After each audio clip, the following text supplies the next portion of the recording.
Welcome to Cecil.tv, Cecil Weekly. I'm your host, Rob Churnside, and it's April 3rd. We have the pleasure tonight of having my former boss, Cecil County's health officer, Stephanie Garrity. Stephanie, welcome to Cecil.tv. Good to see you again, Rob. It's good to see you. Now, I know you're a health officer. I know what the health department does because I worked there for many years. And I also know that our former boss, Dr. Virginia Bailey, at one time said that public health functions best when people don't even realize we're working.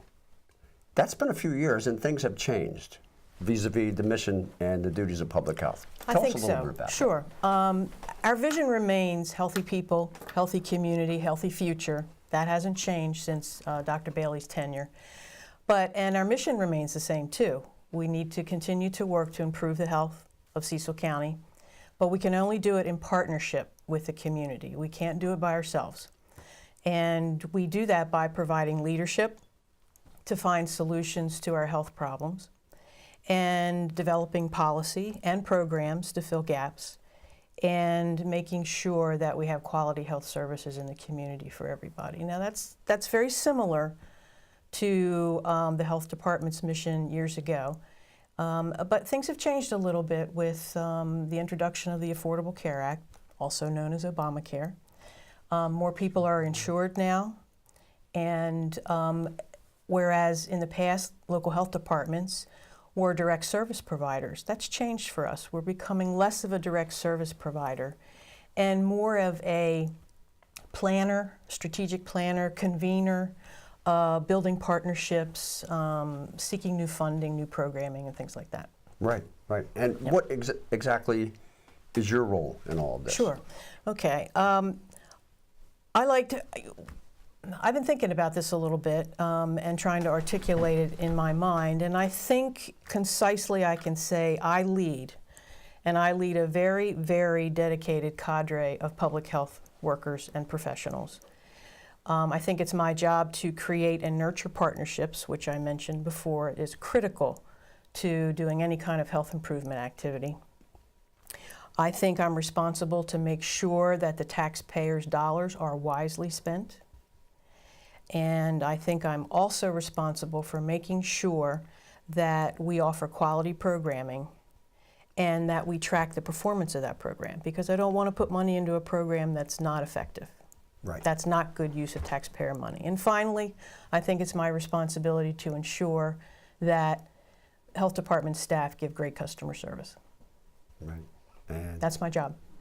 That's a big job. It is a big job. That's a big job. And I know from experience you do a great job. Thank you so much. Your highest priorities at present. Okay. Our highest priorities have been created by our Community Health Advisory Committee, which is made up of professionals from agencies representing the health community, as well as community-minded citizens who are very interested in public health activity. And they meet several times a year, review data, review need, and come up with priorities. And we have 3 priorities that we are looking to work on now. And the first is probably no surprise to your TV audience, expanding access to substance use disorder services and mental health services. Our second priority is addressing chronic disease, particularly diabetes and heart disease and respiratory disease. Heart disease and respiratory disease are some of our biggest killers here in Cecil County. The third priority is something that we really haven't looked at before but need to really focus on, and that is social determinants of health. And what I mean by that is things like poverty and homelessness, which contribute to poor health outcomes. Sure, yeah. Sure. And you've alluded to the opioid yes. epidemic. Yes. A couple things that the health department is doing. You mentioned 2. Yep. Anything else that CCHD as an acronym? We know it. Yep. Yeah. Let me speak to that for just a moment, and maybe you can invite us back in the future to talk a little bit more broadly about some of the specifics we're doing in terms of the opioid crisis here in Cecil County.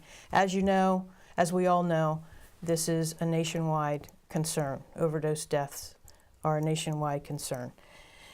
And Cecil County has been for several years now trying to attack this problem using what we call a 4-pillar approach. The 4 pillars being prevention, treatment, recovery, celebrating recovery, as well as public safety.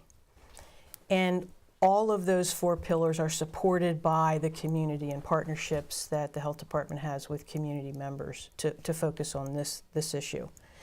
I know we don't have a lot of time to go into detail today, but I do want to encourage your audience to go to our website, rewriteyourscript.org, which can provide a lot of the resources that the community may need to help them work on this issue. I don't know anybody in this community that hasn't been somewhat affected or personally affected by a family member who is struggling with substance use disorder. Yes, indeed. So And rewriteyourscript.org. and that's good advice. And yes, the answer is yes, we would love to have you or representatives from the health department come back and Great. talk more broadly about We that. would love to do that. So now, a little bit of background about you. Sure. What did you do prior to becoming a health officer?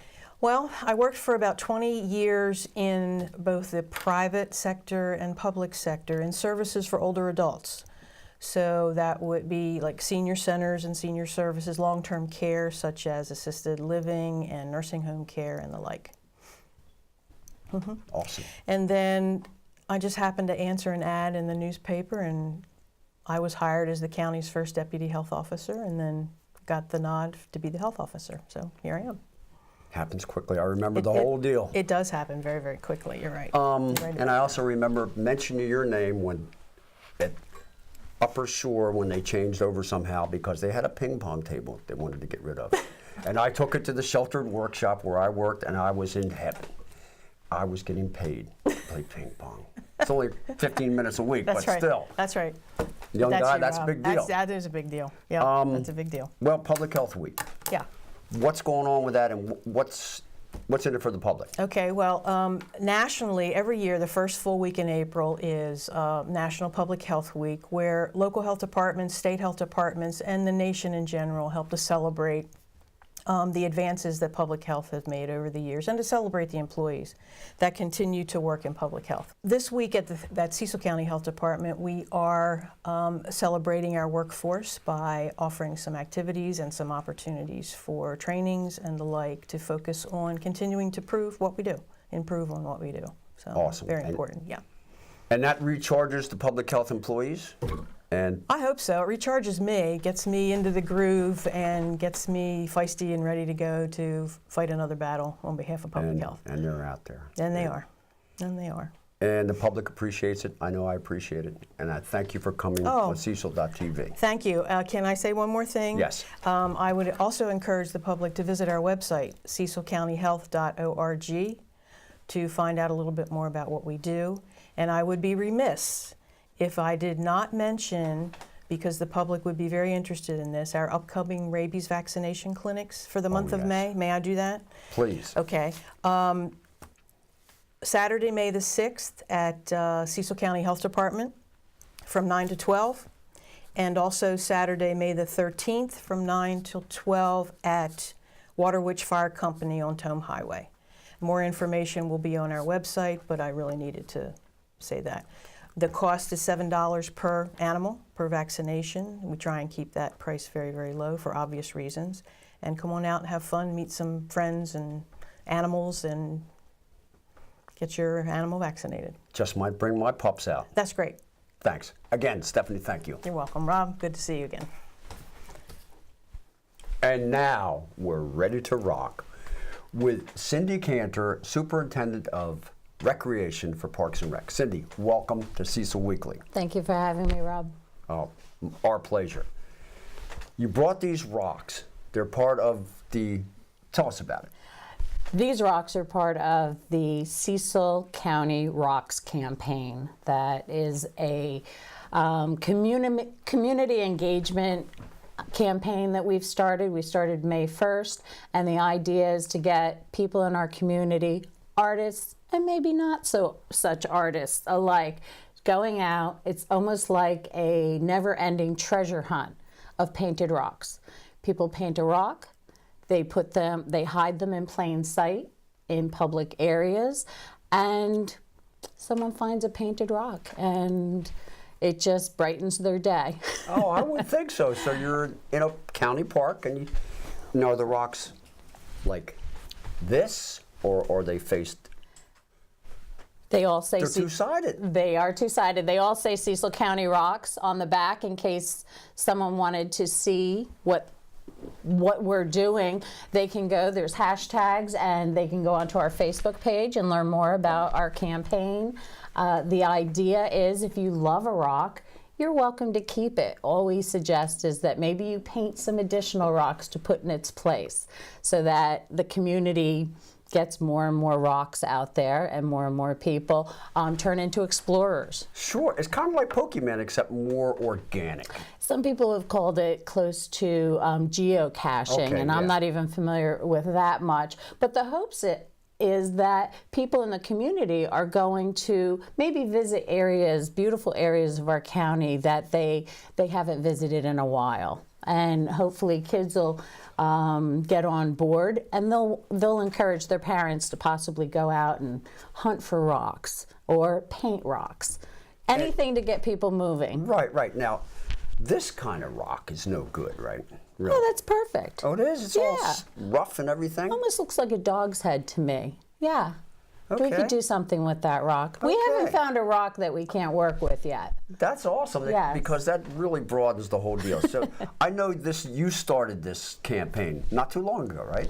March 1st, we started it, and we did a lot of the painting of rocks initially, and we distributed them in some of the farthest reached areas of our county just to get people maybe talking about it. And then we started spreading out the word through community groups. But there is this social media aspect to it. Like I had said, on the back of each rock, it says Cecil County Rocks, and it says Facebook.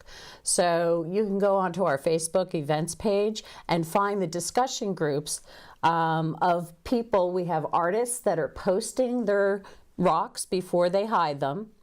And then we have rock parties that are posting pictures of their rock parties.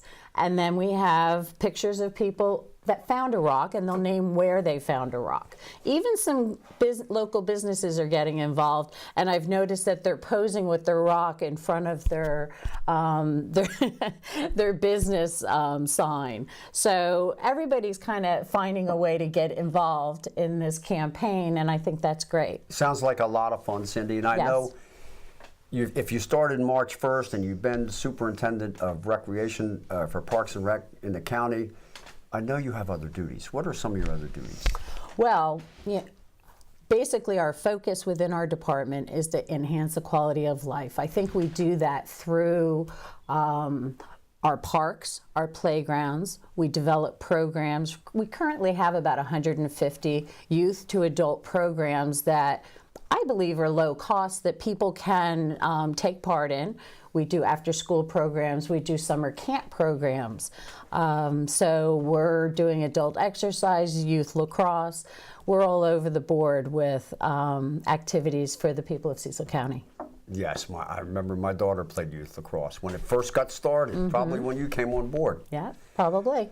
So, how can the public get involved again, real quick, with this Cecil County Rocks? It's easy. Paint some rocks and put them within your own area of the community, or go for a walk and see if you can find one. And if you do find one, rehide it. Now, should you put it in a county park? No, not necessarily. People are putting them within their own community, the areas in which they live in. We just say public places. But there have been some rocks found in front of some stores, storefronts, things like that. So we just ask that you keep it clean and maybe put rocks where a mower's not going to get damaged. And That was my someone's, next point. Yes. Yes. And rocks that are in front of people's homes aren't necessarily part of the program. Right. So, so we do encourage people to stay off private property. Okay. Well, that sounds pretty interesting. And again, this hashtag thing, people go on Facebook or? Yes, hashtag, well, we are on Twitter, we are on Instagram, and we're on Facebook. Okay. So there's a wide variety of social media outlets where you can find out more about what we're doing. And of course, there's always our county website along with a shortcut to www.cecilrec.com. That'll take you right to our County Parks and Recreation page. Well, you rock and Cecil County rocks. Yes. Thank you. Thank you. And now for our musical guest from Rooster Run Workshop, musician and artisan Tim Trimble. Tim, welcome to Cecil.tv. Thanks, Bob. I'm proud to be here. So you brought this cigar box guitar, which you made, correct? Yes, I do make these. Yes, that's correct. When I drove up to your house yesterday, you were working on this. You just had the neck. I was working on putting the frets in this neck right here. I'm going to hold this up for Yep. our audience to Yeah. see. That's actually a ebony fingerboard with mother of pearl dots on a marble neck. Wow. It's got some weight I like to using it. exotic woods. They're stronger, stiffer, and actually make the guitar sound better, believe it or not. So this is a modified traditional cigar box guitar. It's got a Yes. pickup in it, I see, Yes. to give it that sound, right? Give it the sound. It's one of my own hand-wound pickups that I make to get the sound that I want. Because usually you put a piezo pickup or a factory, P81 or something in there, it doesn't have the sound. These little boxes need to be resonated correctly, if you ask me. Right, So, So how did, Tim, the cigar box guitar actually start? like I say, it started back before the Civil War. Slaves came over and they had music and they wanted to play music with something. So they didn't have any money. They couldn't go out and buy a guitar. So they found a cigar box, put a rake handle or old shovel handle that broke off, put a piece of baling wire on there, and they made a diddley bow. Diddley bow. A diddley bow, which is a one-string instrument. And that's where Bo Diddley got his name, because he used to play a diddley bow. That's How what they call him, about Bo that? Diddley. Well, I'm going to set this down because I know you're going to play it in a little bit. Nope, it's trying Boy, to play itself. it's got some good resonance. So you have Rooster Run Workshop where you make this and Yes. many other different kinds of instruments. Didn't I see one made out of a washboard, a guitar? Yes, I do make them out of washboards. I actually brought one with me, but if you want to say it, I have a washboard. You make them out of, now the big thing is making them out of shovels and bedpans and whatever you want. Doesn't really matter what you make the boxes out of. I like pretty much staying with traditional cigar boxes. I love the boxes. They're all natural. A lot of graphics on the cigar box, so it makes a unique instrument. Beautiful. And it's got 3 strings, and you tune it to... I tune it to usually open G, which would be a G, C, and D, but you can use other tunings, E tunings, D tunings, whatever you like. Wow. So, Really easy to play. Don't have to know any chords because it's tuned to an open chord to bar it, so anybody can play it. That's the fun how part. did you get started with all this? I got started, I used to make guitars because I was a woodworker and I play guitar a little bit, so I made a couple guitars and I wanted to play a mandolin. Like I told you, I went to buy one. They're very expensive, a good mandolin, so I said I'm going to build my own. So I researched all the wood, all the material, got all the stuff, and I actually made 2 mandolins. Because when I made mine, I made one like a scratch one, so I wouldn't, did this procedure first on Right. the old one and then did it on the good one. So I had one that wasn't any good and then the good one. Like I said, and then my wife got a cigar box with a wine bottle in it for Christmas one year. I said, man, that is a really nice cigar box. I heard they make guitars out of these. So I took it out in my shop and I had an old neck and I stuck a neck in there, put some strings on it, no pickup or anything. I said, man, that thing sounds pretty good. I said, I think I'll make another one. Well, history from there, I started making them ever since. And you have quite a few, and you actually sell these. If somebody I wanted sell to these. look at your guitars and maybe shop for one, how would they do that? They can go to my Facebook page, which is Rooster Run Workshop on the Facebook page. All the information is there. My phone numbers are on there.